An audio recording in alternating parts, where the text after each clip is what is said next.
So then you have a coach on his way out with a young rookie quarterback.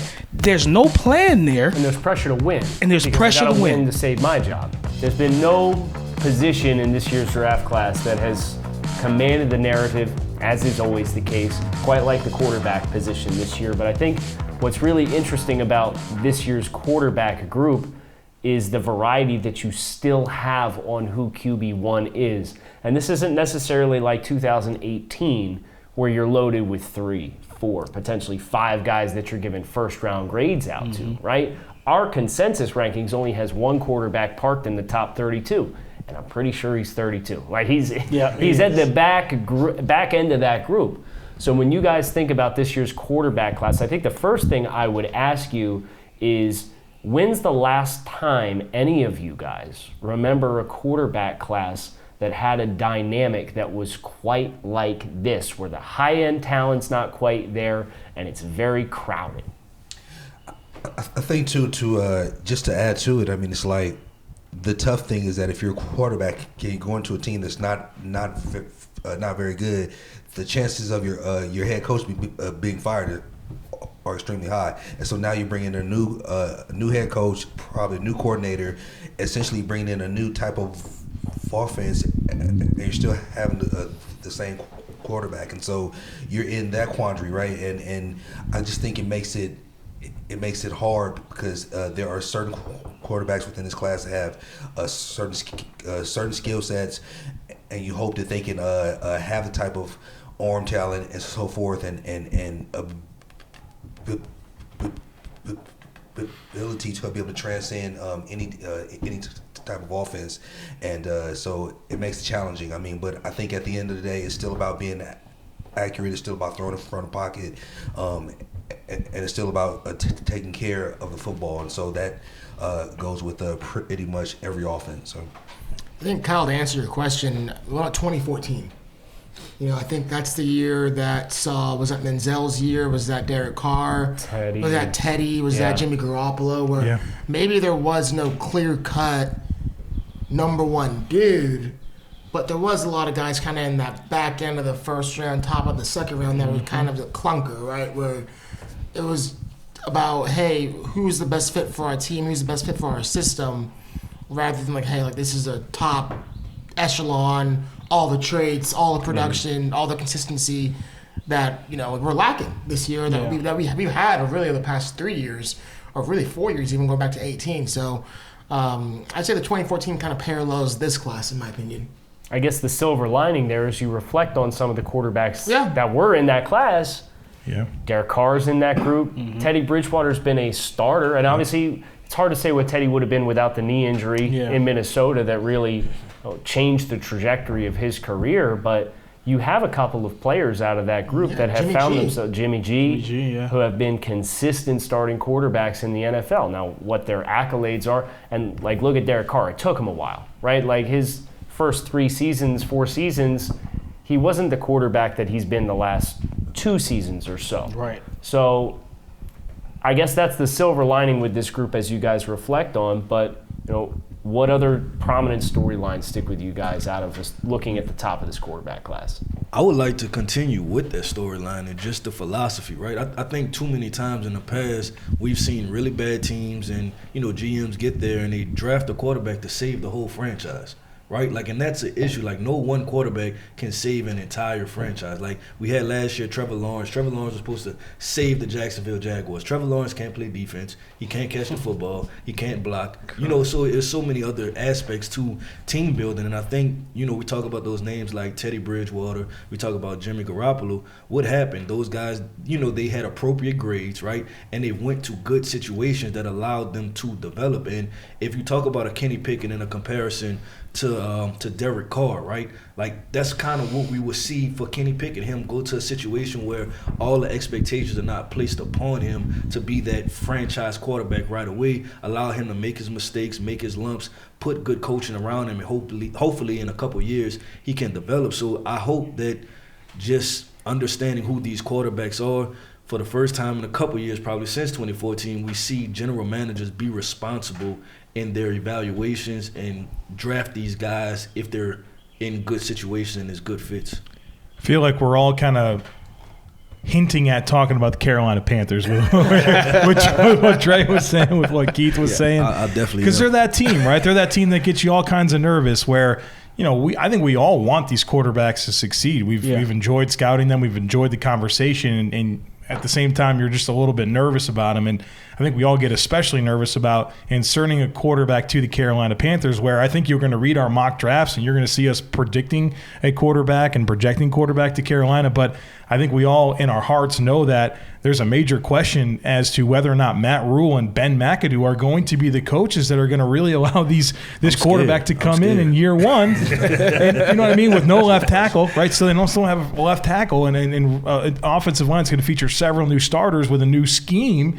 In a make-or-break season, it's a tough spot. And so that's where I get real nervous about the quarterbacks, although, I mean, their GM has come out and said, at some point, you got to take a swing on a quarterback in the top 10. And, facing a make-or-break season, if you're Matt Rule, are you going to sit there and say, okay, my NFL career legacy is going to ride on Sam Darnold's ability to turn into a meaningful starting quarterback next year?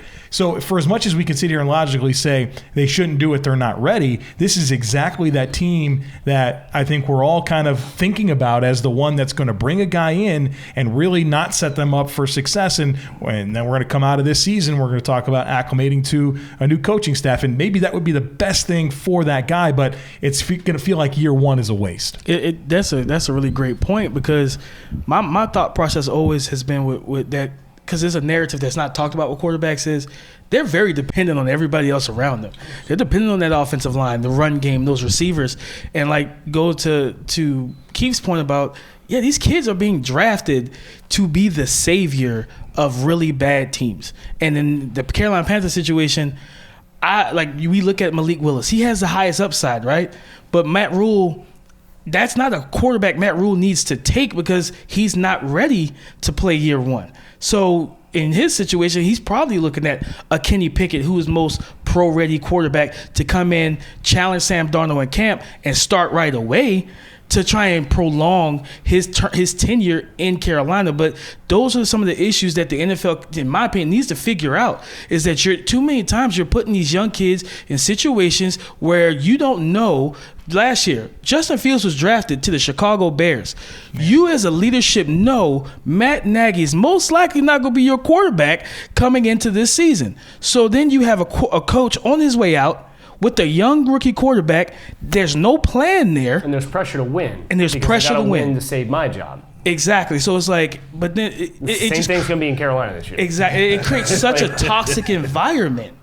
It creates such a toxic environment for the young man, for the young player to come in, learn the offense, show that he's a leader of men, and develop at a faster pace than his skill set or mentality may be up for. With the Denver Broncos, this is exactly what happened, where last season we all looked at that roster, we said they're loaded. Vic Fangio, NFL, head coach, waited a long time for this opportunity. We knew they had the defense, and the defense delivered. We knew they had the skilled players. We knew they had a nice little offensive line coming together, run game. But it was all about, can Drew Lock, you know what I mean, wind up being a good NFL starting quarterback? Well, guess what? Drew Lock's gone. Vic Fangio's gone. They traded for Russell Wilson. There's a new head coach in place. And I just feel like, if I'm Matt Rule in Carolina Panthers, I'm saying, well, I got to do something.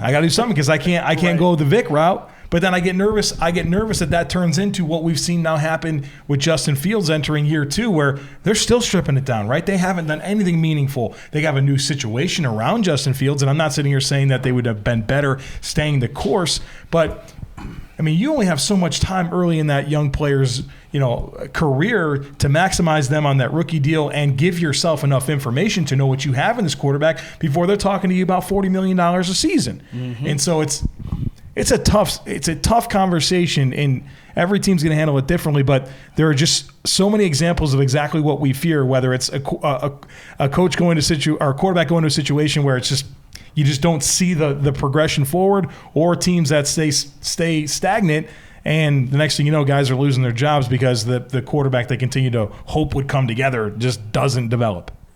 I think for me, it all goes back to how highly, as a team, do you value the prospect, right? Because, I mean, for the Bears situation, while I totally agree with you, ideally you don't draft a quarterback like Justin Fields with, maybe a coach like Matt Nagy, who's most likely you're going to fire the next year. Right.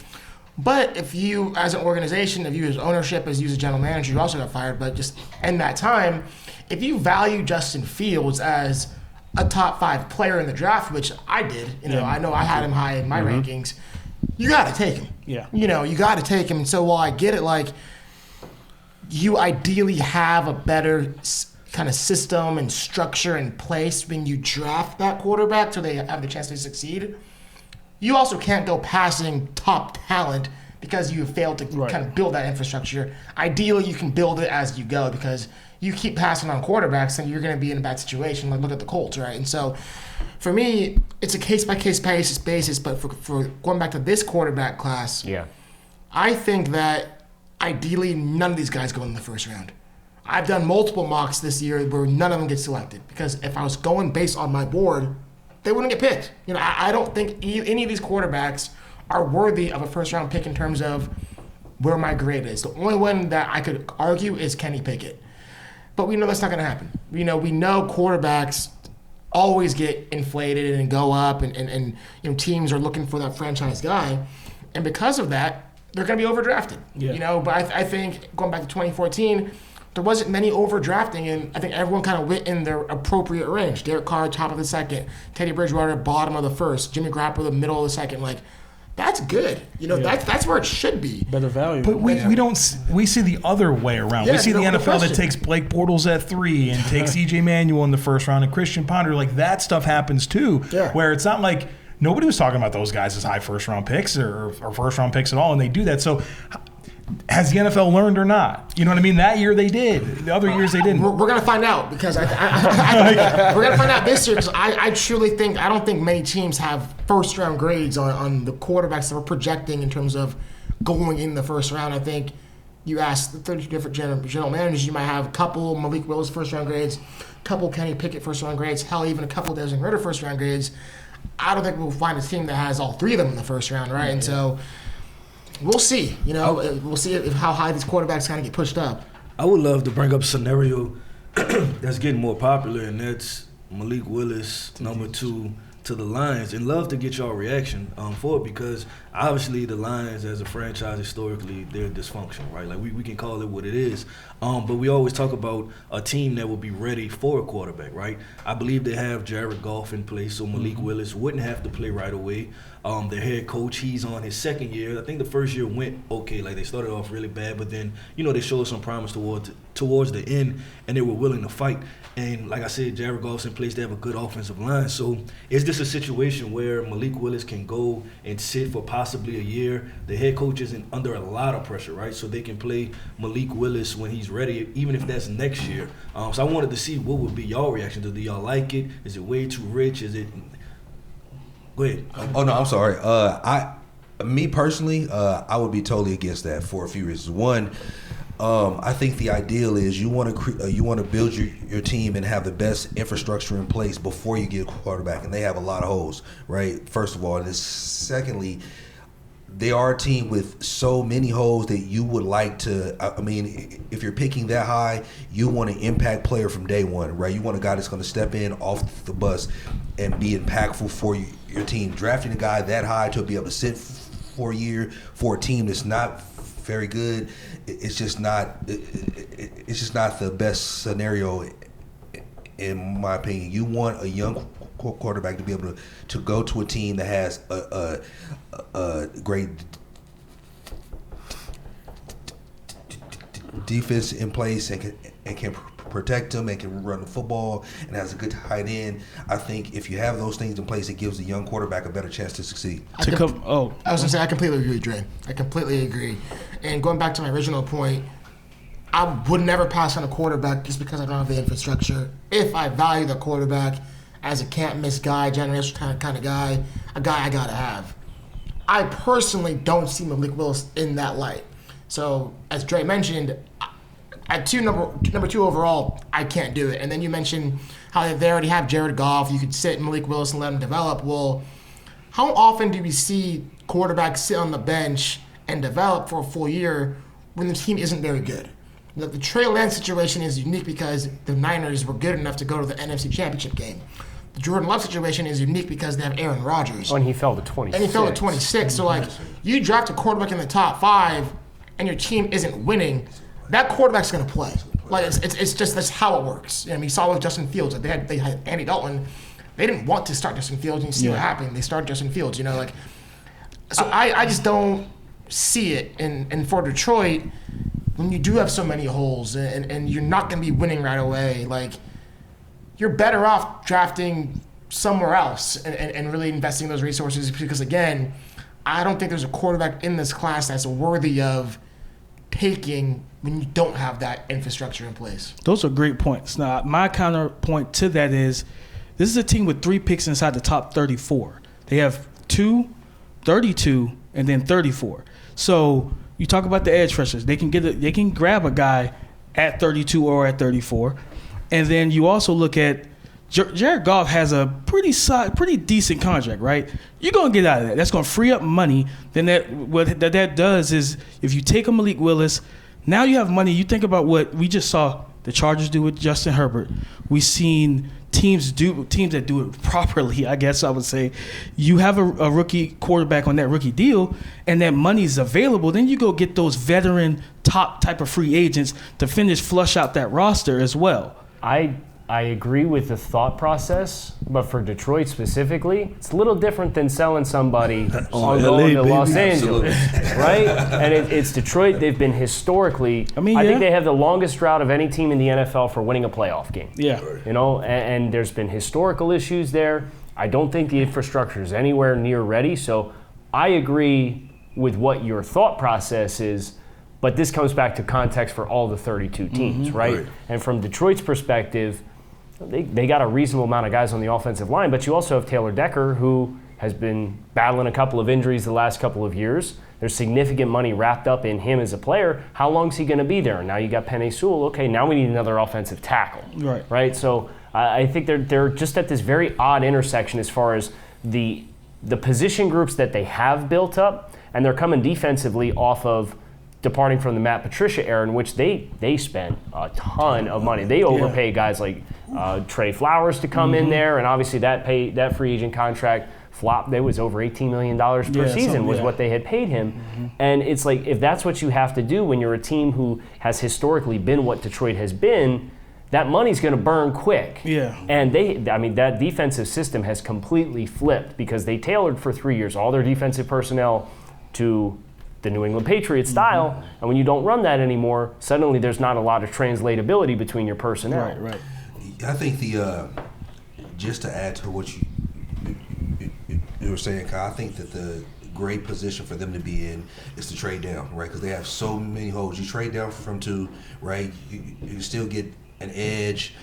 You trade down around 15, 16, you get an edge, you get more picks, and it allows you to continue to build that roster because their roster is so bad. And ultimately, you always build a team through the draft, right? Free agents are not going to be inclined to want to come to Detroit, which is in turmoil, right? I mean, it's going to be a hard sell to get people to come to Detroit. You don't build a team through free agency anyway. So if you trade down, it gives you more picks, it gives you more swings at being able to add players to your team, and I think that's the ideal spot for them at number 2. Well, and you're seeing this year, teams are also taking draft capital and they're acquiring established NFL talent, right, with existing contracts. Now, some of those guys command a new contract, but at the same time, if you're going to offer up a 1 and you know exactly what the player is that you're going to get in return, I mean, think about the Raiders. What wide receiver were they going to pick at 22 relative to getting Devontae Adams, right? And I understand that there was an additional day 2 pick that was included in that trade, but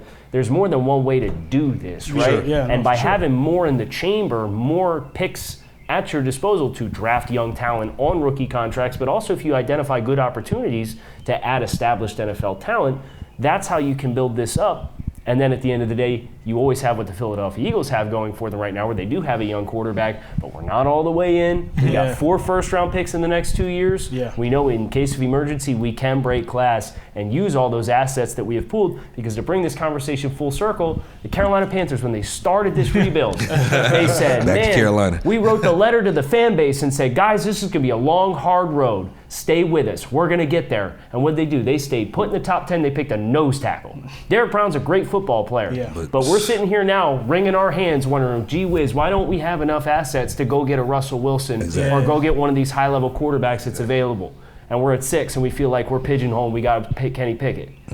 Because they didn't start that process right. And with Detroit at the very beginning of theirs, I would love to see them continue what they did in trading Matt Stafford and continue to push this down the road, because you've seen a couple of teams that have had success in doing that strategy. So, Keith. I was going to say, I think that's the way they have to go, especially with this draft. Because I know, Dre, you talked about them possibly trading out, right? But I don't think they're going to get equal compensation for it, because, you talk about what would they get is obviously not a quarterback, right? So are teams going to give you proper compensation to move up to get an offensive tackle? No. Because we got 4 of them in this class, right? Are you going to move up to get an edge? Probably not, because we got 4 of them in this class. Are they going to move up to get a corner? Probably not, because we got 4 of them in this class, right? So with that being said, I don't think they're going to get proper compensation. So that's what I was thinking about. But you made a really good point just about them using that draft pick. And I would be more willing to go that route to acquire a talented player. If I got the number 2 pick and I can get a high-level caliber Pro Bowl type football player, then I'll be willing to take that route. But just speaking about the Lions in whole, they are in a very interesting situation. And if I'm the head coach, Dan Campbell, is when do you pull the trigger, right? Because we always know these coaches, like I always say, they're hired to be fired, and at what point do you try to go get that playmaker to really make a difference on your roster? Well, I think that's a good question. I was going to pose a question. So we've talked about these quarterbacks. We've talked about, how maybe none of us really value them as highly as, we expect them to go. Well, they are going to go. We have 5 of them. Like, all 5 of them will be drafted by the end of round 2. Like, I think we can all probably comfortably say that. So between Malik Willis, Pickett, Sam Howell, Matt Corral, and Desmond Ridder, like, what are the landing spots that you guys think that they could go? Because as I mentioned, like, they're all going to be drafted by the end of day 2. Yeah. I mean, for sure. Give me your favorite one for each, because it is always the case when you talk quarterbacks, we went down the rabbit hole, right? So give me, if anybody's got a favorite, I mean, there's 6 of us at the table. Yeah. Let's talk Kenny Pickett. Favorite landing spot for Kenny Pickett? Panthers. Yeah. For me, it's the Saints. Okay. Panthers and Saints. Favorite landing spot for Malik Willis? Detroit. For Malik Willis, Detroit. Pittsburgh. I totally agree. Pittsburgh. I would go Pittsburgh for Pittsburgh. both of them. Pittsburgh for everybody. Go to Pittsburgh if you can. Desmond Ridder. Seattle. What about Atlanta? Atlanta. Sure. For me, it might be Indianapolis. Okay. I really like that one. I like Indianapolis. Indianapolis? Yeah, give him a couple years sit behind Matt Ryan. Matt Corral. Washington. Atlanta. I like Washington because they just traded for Carson Wentz, right? Now, you're not going to take Matt Corral at 11. No. But we're talking about within the first 2 rounds, right? So I think that's probably a favorable spot. Maybe Minnesota. I was going to say, what about the Titans? For Matt Corral, give him like some time behind Kirk I Cousins. like Minnesota for Sam Howell. Okay. I like that. I like that. Sam Howell, the Saints, though. I mean, for clear and obvious reasons, though. I mean, but I think Sam Howell would be a great fit for the Saints. We're not going to have to wait too much longer to find out where. But we certainly have so much to talk about with this quarterback class, and it's going to be fascinating to see how this thing plays out.